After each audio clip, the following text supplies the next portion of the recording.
Во время прогулки новая собака Лены, большая пиренейская собака, начала вести себя очень странно. Когда Лена присела рядом, чтобы успокоить его, добрый гигант положил голову ей на плечо с немыми мольбами в глазах, которым Лена не могла не ответить. Это была не просто новая связь. Собака отчаянно пыталась рассказать ей о чем-то важном, что произошло в месте, откуда она только что ушла. Лена только что покинула место, которое любила посещать больше всего на свете — приют для животных. На этот раз она пришла в приют с обратно усыновленной собакой, которую она назвала Гуся. Она усыновила Гусю из того же приюта почти месяц назад и хотела сообщить, что у них все хорошо.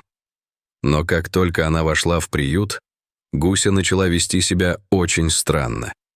Обычно тихая и спокойная собака стала скулить и тянуть Лены за поводок. Лена никогда не видела, чтобы ее собака так себя вела, даже в присутствии других собак или кошек. Обычно Гуся была добрым гигантом, а не истеричной собакой, которой она изначально была в приюте. Ситуация дошла до того, что Лене пришлось покинуть здание. На улице Лена медленно присела рядом с Гусей. Она успокаивала ее, нежно гладя по голове. Внезапно Гуся посмотрела Лене в глаза и положила голову ей на плечо. Лена не могла в это поверить. Это было так нежно, но тревожно. У нее сложилось чувство, что Гуся пытается сказать ей что-то важное, но она не могла понять, что. Ей было интересно, что же происходит. Это было просто случайное поведение? Или Гуся будет так себя вести каждый раз, когда они будут приходить в приют? Она решила проверить. Когда Гуся успокоилась, Лена попыталась снова зайти в приют, но на этот раз Гуся вообще не хотела входить. Она встала и напрочь отказалась двигаться. Лена не знала, что делать. Этот приют был местом, куда она приходила почти каждую неделю в поисках собаки для усыновления. Она подружилась с девушками, которые там работали, и иногда еще заходила пообщаться. Это был первый раз, когда она привела с собой Гусю, но она совсем не ожидала, что та будет вести себя так.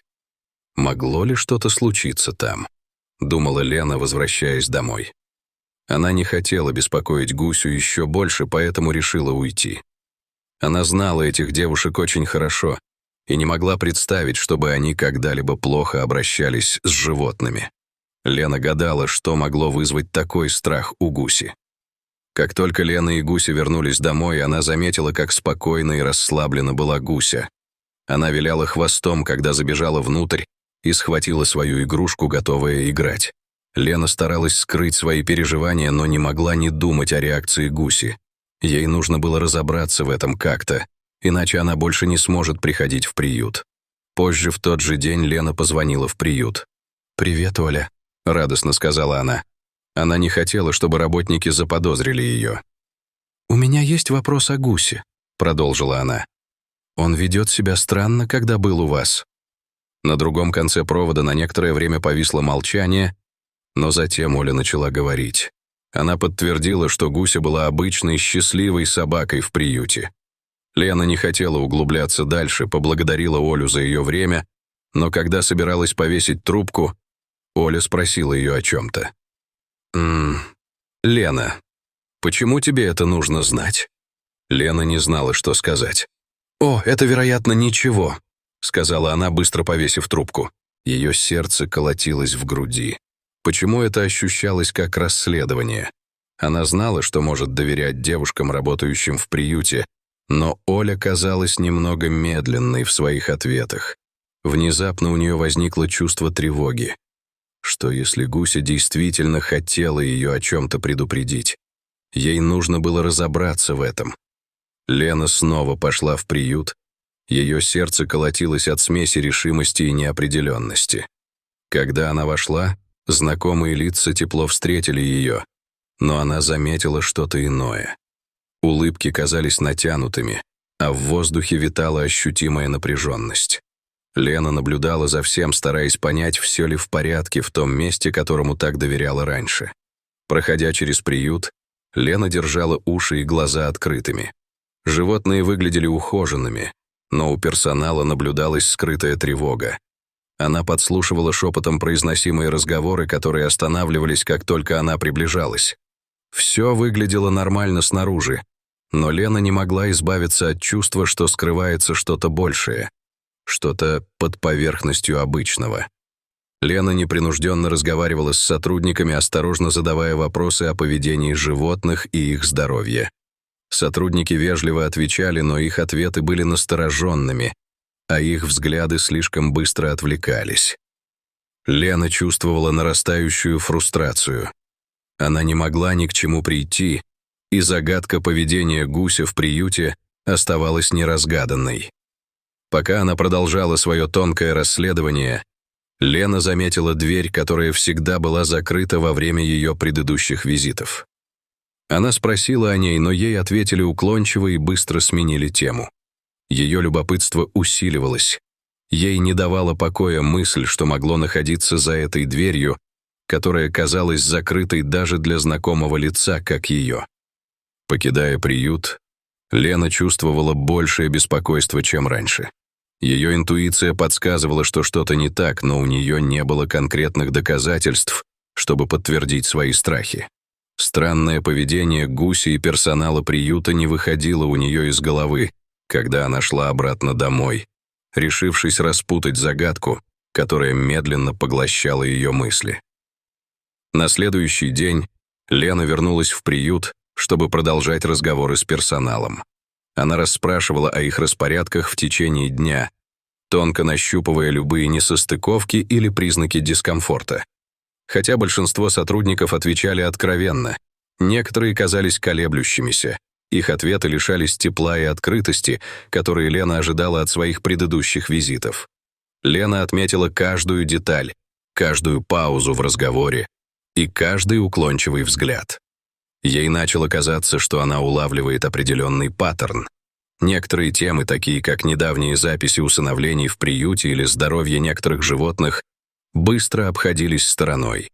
Эта избирательность в разговоре намекала на что-то большее, чем просто профессиональная сдержанность. Лена уделила время наблюдениям за взаимодействиями между персоналом и животными. Большинство сотрудников были заботливыми и нежными, но некоторые были заметно резкими и безличными. Она не могла не сопоставить эти взаимодействия с теплым и любящим поведением гуся, задаваясь вопросом, мог ли его стресс быть ответом на более глубокую проблему в приюте. Продолжая свое незаметное расследование, Лена спросила о предыдущем вольере и компаньонах гуся. Сотрудники предоставили базовую информацию, но заметно не хотели углубляться дальше в детали.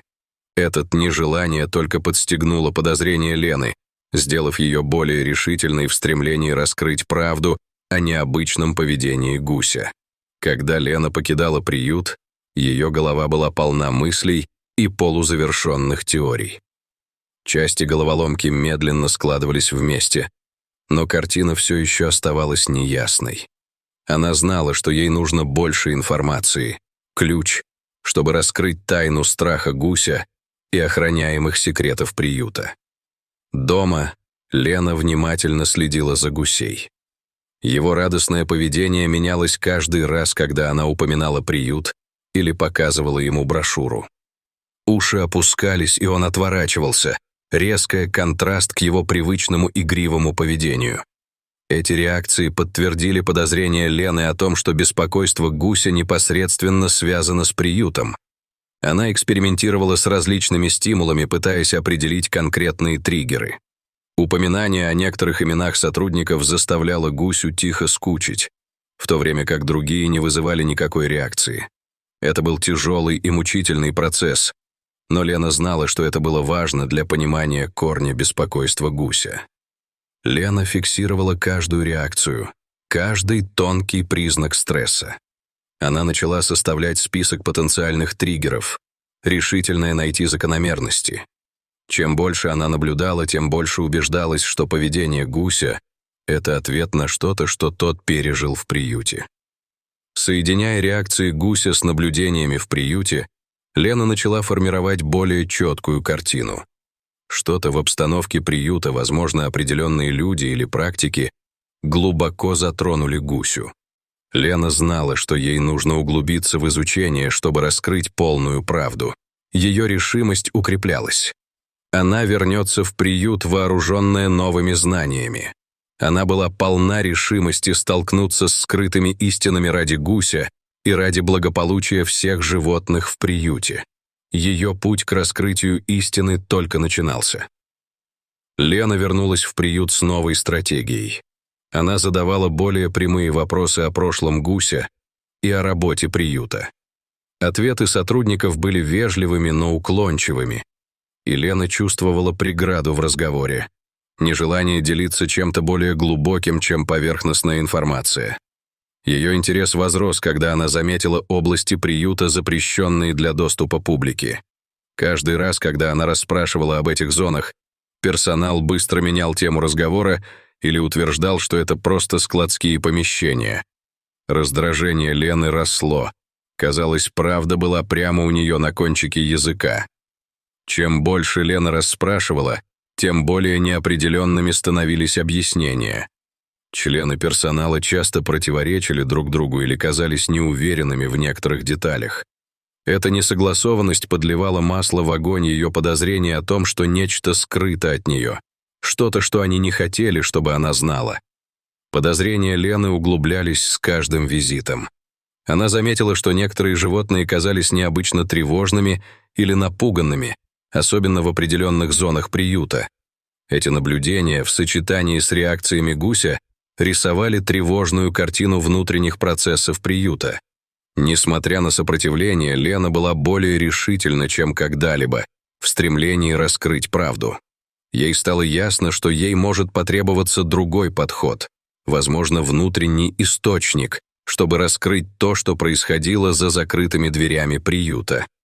Лена решила обратиться к другим владельцам домашних животных, которые усыновили питомца из приюта.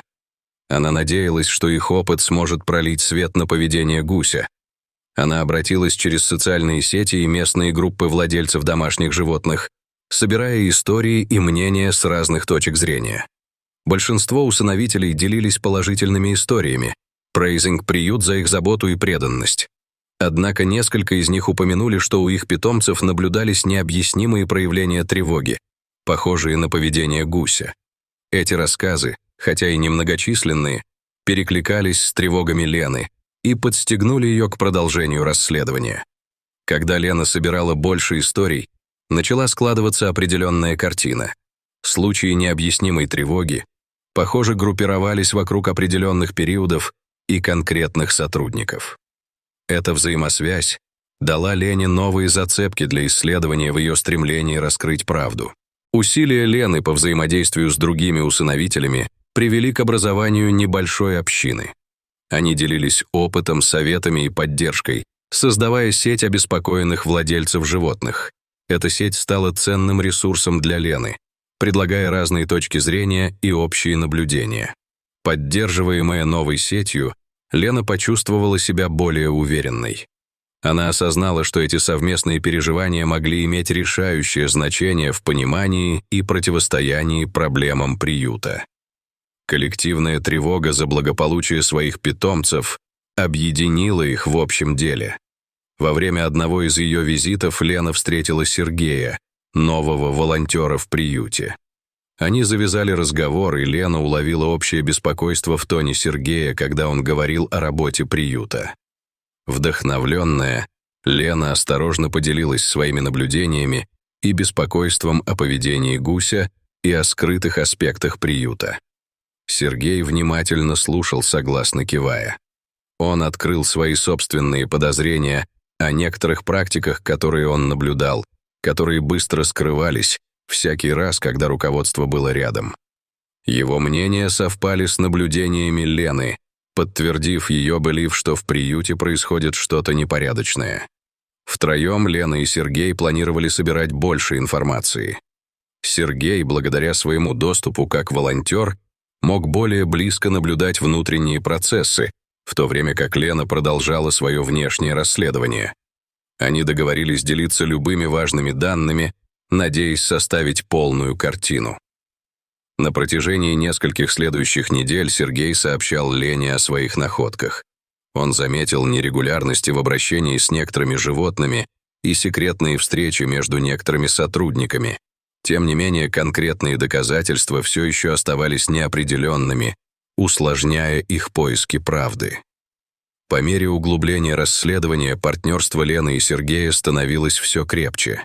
Их объединяла общая цель – выявить и устранить любое недобросовестное обращение с животными или нарушение в приюте. Лена чувствовала надежду, зная, что она не одна в своем стремлении к справедливости для животных. Лена и Сергей разработали план по скрытому наблюдению за закрытой частью приюта. Однажды вечером, когда Сергей был волонтером, он смог оставить дверь слегка приоткрытой, позволяя Лене заглянуть внутрь. Она не нашла конкретных доказательств жестокости, но это место было заполнено незнакомым оборудованием и файлами, намекающими на деятельность, выходящую за рамки стандартных операций приюта. Хотя они не могли немедленно определить назначение оборудования, Лена сделала несколько скрытых фотографий для дальнейшего расследования. Файлы были недоступны, но лишь присутствие такого оборудования в приюте вызывало подозрения. Лене и Сергею нужно было больше, чтобы понять всю суть происходящего. Их секретные действия сделали их более осторожными. Они понимали, что попадание в просак может подорвать их расследование и потенциально навредить животным, если в самом деле происходят недобросовестные практики. Они согласовали свои действия с увеличенной осторожностью и вниманием. Лена чувствовала вес риска, который они брали на себя. Возможность раскрыть что-то вредное для животных или незаконное была пугающей. Но ее решимость защитить животных и выявить правду, какой бы она ни была, вселила в нее силы продолжать. С течением дней напряжение в приюте росло. Лена почувствовала изменения в настроении сотрудников. Они стали более осторожными, взгляды более подозрительными. Казалось, что они понимают, что что-то не так. Лена и Сергей знали, что должны действовать быстро, пока их окно возможностей не закрылось. Сергей договорился встретиться с Леной наедине, вдали от приюта. Его выражение лица было серьезным, пока он делился тем, что узнал. Сотрудники приюта, как он обнаружил, боялись владелицы приюта. Этот страх был порожден ее характером и строгими методами управления. Однако Сергей не нашел прямых доказательств жестокости по отношению к животным. Он рассказал, что страх потерять работу мешал сотрудникам говорить о любых сомнительных практиках владельца. Эта атмосфера страха создает обстановку, в которой забота о благополучии животных часто подавляется, а сотрудникам сложно бросать вызов указаниям владельца. Наконец, Сергей сообщил Лене о тревожном инциденте, который он стал свидетелем. Владелица была жестока к нескольким животным, в том числе к гусе, в течение его времени в приюте. Эта жестокость оставалась в секрете и скрыта за репутацией приюта. Сердце Лены упало. Ее худшие опасения начали сбываться. С этой ревеляцией Лена знала, что они должны действовать. Они поговорили о своих вариантах, осознавая важность деликатного подхода, чтобы защитить сотрудников и животных. Они согласились собрать дополнительные доказательства, а затем встретиться с руководством приюта с их находками. Лена чувствовала, как кипит в ней гнев и решимость. Она была готова заботиться о безопасности и благополучии животных и призвать владелицу к ответственности. Этот путь стал личным не только ради гуся, но и ради всех животных, которые не могли говорить за себя. Вооруженные своими находками, Лена и Сергей встретились с руководством приюта. Лена представила доказательства, включая свидетельские показания Сергея и свои собственные наблюдения. Владелица, застигнутая врасплох, сначала пыталась отрицать обвинения, но последовательность и подробность их доказательств сделали это трудно рефутировать. Не смущенная отрицаниями владельца, Лена связалась с органами защиты животных и полицией. Она подробно рассказала о своих расследованиях, предоставив собранные ею доказательства. Власти серьезно отнеслись к ее заявлениям и начали собственное расследование в практике приюта. Весть о расследовании распространилась, и другие сотрудники начали выходить вперед со своими собственными историями. Репутация приюта была на кону, но, что более важно, благополучие животных стало общественным вопросом. Сообщество объединилось в поддержку, требуя прозрачности и ответственности. Расследование стало причиной ареста владельца за жестокое обращение с животными. С раскрытием правды приют подвергся значительным изменениям. Новое руководство было установлено с акцентом на этические практики и правильный уход за животными. Усилия Лены стали отправной точкой для критического поворота в судьбе приюта. После этих событий атмосфера в приюте полностью изменилась.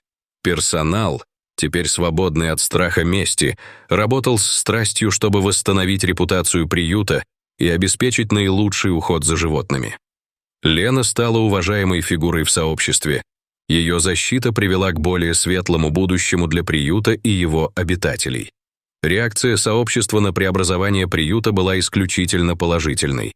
Добровольцы и пожертвования хлынули рекой, отражая коллективное стремление поддержать новый этический путь. История Лены вдохновила многих, привела к повышению осведомленности о благотворительности животных и важности бдительного контроля в приютах. Лена, теперь видный защитник прав животных, использовала свой опыт, чтобы продвигать лучшие практики в приютах. Она организовывала собрания общины и семинары, обучая население распознавать признаки стресса у животных и важности этического управления приютами. Под новым руководством приют стал образцом этичного обращения с животными. Сотрудники, обладавшие силой и поддержкой, работали не покладая рук, чтобы создать любящую и безопасную среду для животных. Возрождение приюта стало свидетельством силы сообщества и сострадания. Путешествие Лены с Гусей превратилось в мощное наследие. Ее решимость и любовь к животным вызвали значительные изменения, создав безопасный приют для бесчисленных животных, нуждающихся в помощи. Она продолжала активно участвовать в жизни приюта, заботясь о благополучии его обитателей и сотрудников. История завершается тем, что Лена и Гуся наслаждаются спокойной жизнью, являясь символами стойкости и перемен. Приют процветает, служа маяком надежды и напоминанием о влиянии, которое может оказать один человек.